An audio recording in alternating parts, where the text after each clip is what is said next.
నమస్తే, welcome to our channel. ప్రస్తుతం మనతో ప్రముఖ ఆధ్యాత్మికవేత్త, జ్యోతిష్య నిపుణులు, లలిత ఉపాసకులు నానాజీ పట్నాయక్ గారు ఉన్నారు. వారితో మాట్లాడదాం. నమస్తే గురువు గారు. శ్రీమాత్రే నమః. మానవ జన్మ అంటేనే మంచి చెడుల సమూహం అండి, ఇది అందరికీ తెలిసిందే. కాకపోతే ఏదైనా సాధించినప్పుడు నా అంత గొప్పవాడు లేడు అంటారు, ఏదైనా కష్టం వస్తే దేవుడే లేడు అంటారు. ఇప్పుడున్న మనుషుల ఆలోచన అది. ఏదైనా ఒక చిన్న సమస్య రాగానే, అంటే పెద్ద పెద్ద సమస్యలు అంటే సరే అది ఆలోచించొచ్చేమో, కానీ చాలా మంది ముఖ్యంగా మహిళలు చూస్తే కనుక ఇంట్లో జరిగే చిన్న చిన్న గొడవలు, లేదా పిల్లల చదువులు, ఏదైనా ఒక చిన్న సమస్య రాగానే ఇంకా తిండి తినరు, రాత్రులు నిద్రపోరు, ఇంకా ప్రపంచం అంతా తల్లకిందులైపోయిందా అన్నట్టు ఆలోచించేస్తారు. మానసికంగా చాలా దిగులు పడిపోతారు. సో ఇటువంటి వారికి మీరేమన్నా చిన్న రెమెడీస్ చెప్తారా అండి?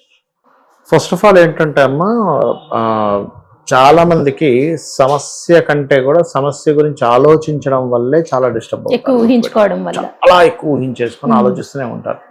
మరి అంటారు ఏమంటే మరి ఆలోచించకపోతే ఎలా, సమస్య తీరాలి కదా. అవునండి. ఇక్కడ ఒకటే గుర్తుపెట్టుకోండి, ఏ సమస్య అయినా తీరడానికి 5 నిమిషాల టైం పడుతుంది. 5 మినిట్సే మీకు దానికి పరిష్కారం దొరుకుతుంది. 5 మినిట్సే దాని పరిష్కారం దొరికేది.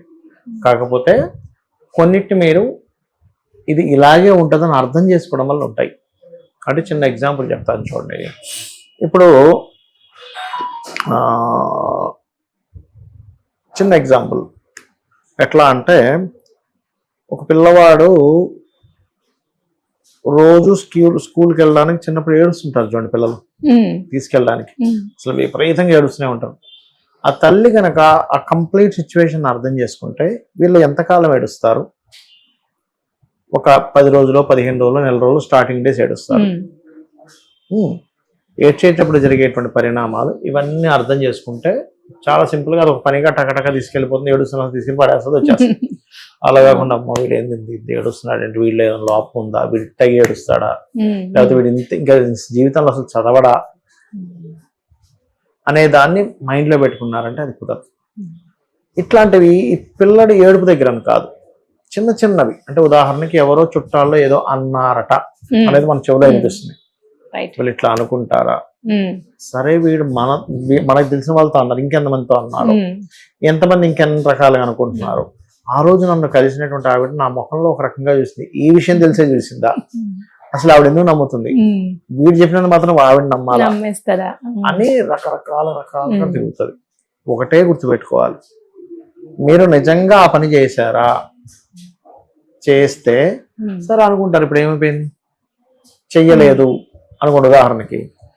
ఇప్పుడు ఒకటే గుర్తుపెట్టుకోవాలమ్మా ఎప్పుడు కూడా, అంటే లైఫ్ లో చాలా మంది ఇబ్బంది పడేది ఏంటంటే, రిలేషన్స్ లో ఎవరో ఎవరికి ఏదో చెప్తాడు, దాన్ని నిజమనుకుని నమ్మేస్తున్నారేమో అని కంగారు పడిపోవడం, నమ్మట్లేదేమో, అంటే రకరకాలు అవుతూ ఉంటాయి వాళ్ళ లైఫ్ లో. ఒకటే అనుకోవాలి, ఓకే ఇలాంటివి నేను ఆపగలనా? ఆపలేం కదండి, మన చేతుల్లో లేదు. అసలు మీరు సోషల్ మీడియాస్ లో చూడండి, ఎవరో ఇద్దరు కొట్టుకుంటే జనాలు దాని మీద వీడియోలు చేస్తారు, మాట్లాడుకుంటారు, గుసగుసలాడుకుంటారు, ఏమేమో చేస్తారు. ఎంతకాలం ఉంటుంది అది? ఎంతకాలం ఉంటుంది చెప్పండి? ఇది కొన్ని రోజులు మాత్రమే, కొన్ని రోజులు ఉంటుంది. తర్వాత మళ్ళీ అదే పర్సన్ కనుక ఒక పెద్ద హిట్ ఇచ్చాడు అనుకోండి, ఒక హీరోయిన్ అనుకున్నాం కాసేపు, ఒక హీరోయిన్ సంథింగ్ ఎక్కడో ఏదో ఒక సంఘటన జరిగింది అనేటువంటి విషయం తెలిసింది, దాని మీద ఒక చర్చ జరిగింది, టీవీలో వచ్చేసింది, యూట్యూబ్ లో వచ్చేసింది, పెద్ద ఇది అయిపోయింది. ఎంతకాలం ఉంటుంది? 1 నెల, 2 నెలలు, 3 నెలలు, సంవత్సరం. కానీ అదే హీరోయిన్ బిగ్ హిట్ ఇస్తే ఇదంతా పోతుంది, ఇదంతా వెళ్ళిపోతుంది. ఇదే చూస్తారు. మళ్ళీ ఇదే పెద్ద హిట్ ఇస్తున్న వాళ్ళు మళ్ళీ ఏదో పెద్ద ఫ్లాప్ ఇస్తే మళ్ళీ అది మంచి ఇదే చూస్తారు. అంటే ఏమిటి సమస్య? ఎప్పుడు కూడా అది గాసిప్ కానివ్వండి, ఒక ఫైనాన్షియల్ స్ట్రెస్ కానివ్వండి, ఇవన్నీ మనకి అది ఉన్నంతసేపు, ఆ కొంచెం సేపు మాత్రమే, ఇది మారదు అనేటువంటిది ఉండదు. ఒకటే అనుకోవాలి, ఈ సమస్య ఈ ప్రపంచంలో ఎవరికి రాలేదా? కొన్ని లక్షల మందికి, కోట్ల మందికి వచ్చింది పోయింది, రాలేదా? అట్లా రాందేం కాదు కదా, వచ్చింది పోయింది. పోనీ ఈ సమస్య నన్ను మహా అంటే ఏం చేస్తుంది? ఈ సమస్య ఏం చేయదు, బట్ ఈ సమస్య వల్ల మహా అంటే ఏం జరుగుతుంది? ఇంతకు మించి ఏం జరగదు. వరస్ట్ ఇంతకు మించి ఏం జరగదు కదా. పోనీ ఆ వర్స్ట్ జరిగేదాన్ని నేను హ్యాండిల్ చేయలేనా? ఇప్పుడు సరే అంత వర్స్ట్ జరిగినప్పుడు మిగతా వాళ్ళు ఎట్లా హ్యాండిల్ చేశారు? ఈ క్లారిటీ మీ మైండ్లోకి వచ్చింది అంటే పెద్ద అనిపించింది. ఇంకోటి ఏంటంటే సమస్యలు అన్నీ వస్తూ ఉంటాయి, ఒక టైం తీసుకోవాలి. నేను ఒక హాఫ్ అన్ అవర్ దీని గురించి నేను అర్థం చేసుకొని ఇది ఇంతే అని వదిలేసి గలగాలి. దీని గురించి సమగ్రంగా మీరు ఎప్పుడైతే మైండ్లో ఒక క్లారిటీని పెంచుకుంటారో, ఒక సమస్య వచ్చింది, ఫైనాన్షియల్ సమస్య వచ్చింది అనుకోండి, పిల్లలకి ఏదో ఫీజు కట్టాలి, డబ్బులు కట్టాలి. ఇప్పుడు ఏమైపోద్దంటే ఇంకో నెల రోజుల్లో స్టార్ట్ అవుతాయి, డబ్బులు చూస్తే రావట్లేదు, ఈ నెల రోజులు తిరుగుతూనే ఉంటుంది. ఫస్ట్ మీరు ప్రిపేర్ అవ్వాల్సింది ఏమిటంటే రాకపోతే నేనేం చేయాలి, సింపుల్. అప్పుడు మీ సమస్య ఫస్ట్ తీరిపోతుంది, గుర్తుపెట్టుకోండి.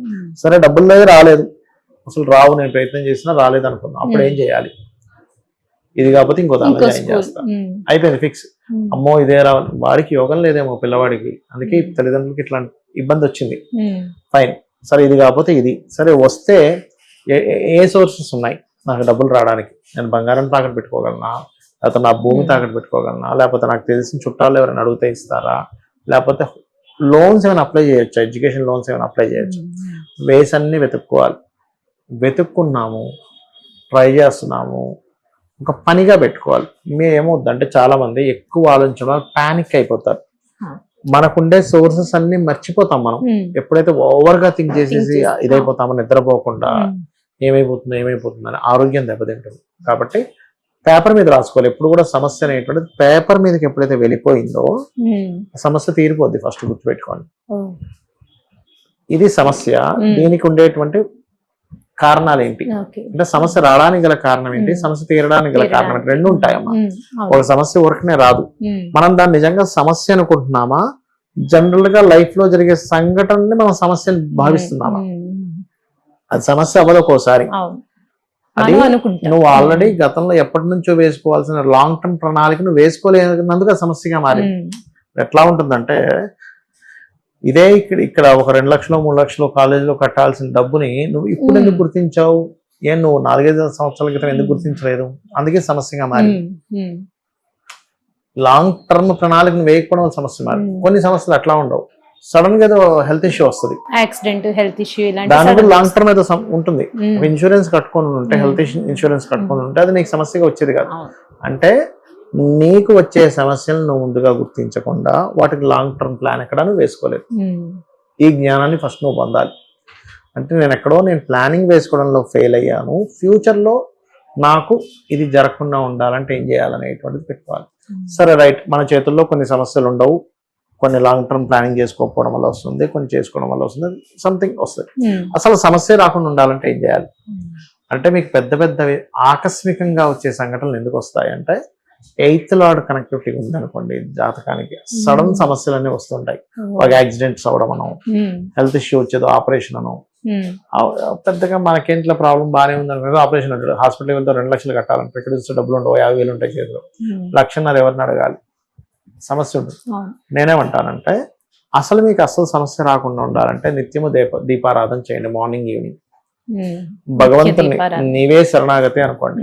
సమస్య వచ్చినా తీర్చే ఉపాయం కూడా ఇస్తాడు, సమస్య రాదని నేను చెప్పను. ఎందుకంటే సమస్య అని మనం అనుకుంటున్నాం, సైకిల్, లైఫ్ యొక్క సైకిల్ నడుస్తుంది అని నేను అంటా. మీకు కాలు దెబ్బ తగిలిందమ్మా, మీకు దెబ్బ, కానీ డాక్టర్ కదా అతను వైద్యం చేసేటువంటి వ్యక్తికి అదొక ఉపాధి, అంతే కదా, ఒక కాలు దెబ్బ తగిలిందంటే. కానీ మీరు కనుక నిత్యము దీపారాధన చేయడము, నిత్యము దేవతకే ఎవ్రీథింగ్ మీరు చెప్పుకుంటూ ఉంటే సమస్య వచ్చినప్పటికీ అది తీరే మార్గం చాలా సులభం అయిపోతుంది. అది ముఖ్యంగా నేర్చుకోగలగాలి. నిత్య దీపారాధన అనేది కంపల్సరీ, ఉదయం సాయంత్రం. ఎగ్జాక్ట్లీ. మీకుండే నెగటివ్ ఎనర్జీస్ సమస్యలు తెచ్చిపెడతాయి, మీకుండే నెగటివ్ ఎనర్జీస్ దూరం అవుతాయి నిత్య దీపారాధన వల్ల. ఆ టైంలో ఏదైనా మంత్రాలు కూడా చదవచ్చు. మంత్రం అంటే మీకుండే సమస్య బట్టి, మీకుండే దీన్ని బట్టి, లేదా శ్రీమాత్రే నమః, లేదా లలిత చేసుకోవచ్చు, విష్ణు సహస్రనామాలు చేసుకోవచ్చు, అద్భుతంగా ఉంటుంది. రకరకాల సమస్యలకి మీరు చెప్పిన చాలా సింపుల్ పరిహారాలు ఇవి. ముందు ఆలోచన విధానం మారాలి, అసలు సమస్య ఎందుకు వస్తుంది, దాని నుంచి ఎలా బయటపడాలి, అలాగే దాంతో పాటు భగవంతుని ఆరాధన, మన కష్టం కూడా ఆయన పాదాల దగ్గర పెట్టేసి నిత్య దీపారాధన అనేది అది కష్టం కాదు, అది ప్లానింగ్ లేకపోవడం వల్ల జరిగిందా, నేను కష్టం అనుకుంటున్నానా, లేకపోతే జనరల్ గా జరిగే దాని కూడా నేను కష్టం అనుకుంటున్నాను. ఇప్పుడు పిల్లవాడు ఉన్నాడమ్మా, టీచర్ ఏదో టాస్క్ ఇచ్చింది రేపు ఇది నేర్చుకుని రా అని, వాడు నేర్చుకోకపోతే అదే కష్టం. అవును. వాడు నేర్చుకుంటే అది కష్టం కదా, యాక్చువల్లీ అది కష్టమా చెప్పండి? కాదండి, కష్టం కాదు. వాడు లెర్నింగ్ ప్రాసెస్ లో లెర్నింగ్ ప్రాసెస్ లో ఒకటి నేర్చుకోలేదు, మనం కూడా లెర్నింగ్ ప్రాసెస్ లో మనం ఒకటి నేర్చుకోలేదు. నేర్చుకోకపోవడం వల్ల మనకి అది కష్టంగా ఉంటుంది. అవును గురువు, కరెక్ట్. ధన్యవాదాలు. శ్రీమాత్రే నమః.